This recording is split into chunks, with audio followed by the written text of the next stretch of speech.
So can you run two different businesses through one corporation? Well, is it possible? Yes, but should you?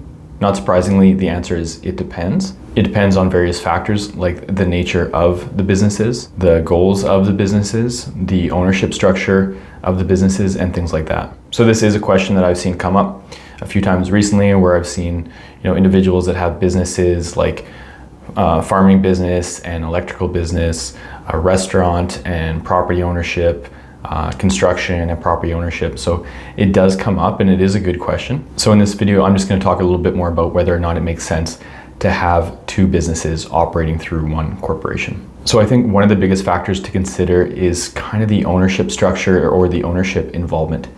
If you have two different businesses and you're wanting to run them through one corporation, and one of the businesses is more so just kind of like owned and operated by one person, and then the other business is owned and operated by that same person plus a business partner, then it becomes kind of awkward, because that one business partner that's really only involved in the secondary business, if they're a shareholder of the corporation, which they need to be in order to be an owner of the business, then technically they're a shareholder of both businesses. So maybe it's possible to create some type of unique share structure where they only have say in voting rights over that one part of the business, one segment of the business, the secondary business, but it just gets a little bit awkward in that sense.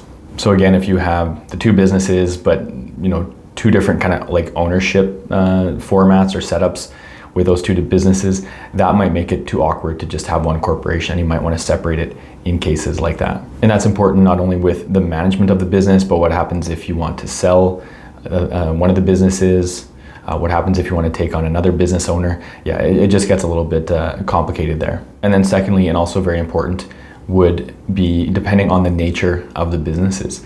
So if you have two different businesses operating out of the same corporation, but they're very similar in their nature, like maybe you have a surf shop, a surfing company where you teach surfing lessons, and then you also have surfboard rentals or water sports rentals.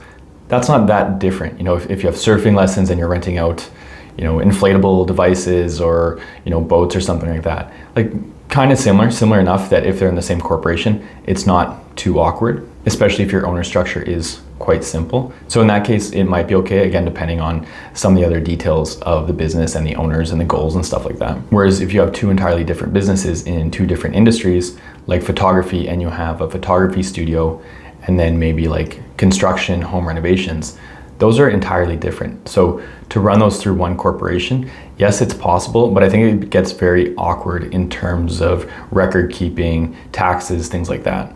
There are some benefits to running two businesses through one corporation, even if they are two very different businesses, like you're only filing one corporate tax return, only having one bank account, only having one set of sales tax accounts, maybe one insurance policy, things like that. So there are some benefits, but there definitely are downsides, and I would say typically the downsides are probably greater. And some of those downsides would be, as I already mentioned, like with ownership. Like what happens if you have one partner who's really only involved in the construction and renovation side and doesn't really want to be involved in the photography, but they're a shareholder of the same corporation. So there's not really that separation there. Or for legal liability, if there's a lawsuit against the construction and home renovation business, then that lawsuit is also applied to the photography business, the studio, because they're all within one same legal entity. Or what happens if in the future you're wanting to sell one of the businesses, you can't really do it as easily. Like it can be more of an asset sale. Can't really sell the corporation if you're only wanting to part ways with one of those businesses within the corporation. Also things just like reporting financials for whatever reasons, whether that's for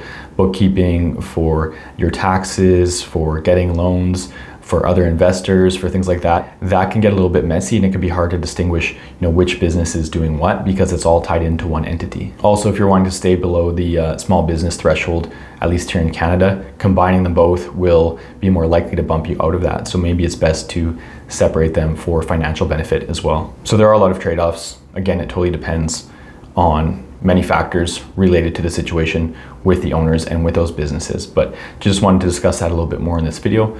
So hopefully that was useful. If so, please click like, and feel free to come check out my YouTube channel here and subscribe. I currently have 299 videos that cover business management and business startup topics. So I'm going to be filming the number 300 video today.